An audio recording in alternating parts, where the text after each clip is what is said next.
Ada yang tanya saya apabila kita dah simpan emas ni dekat mana kita nak jual semula.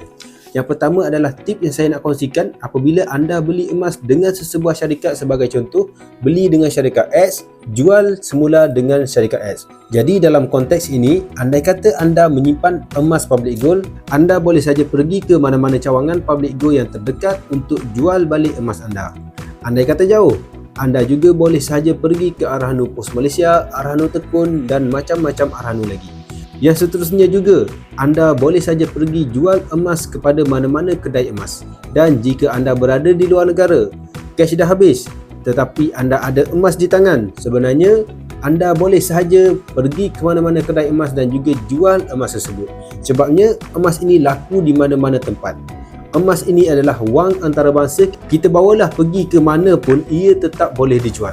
Sebab apa? Sebab emas ini ia dinilai berdasarkan berat dan juga ketulinannya sahaja. Jadi bagi sesiapa dekat sini yang dah menabung emas, andai kata nak jual emas macam yang saya cerita tadi, kalau simpan emas public gold, jual balik dengan public gold.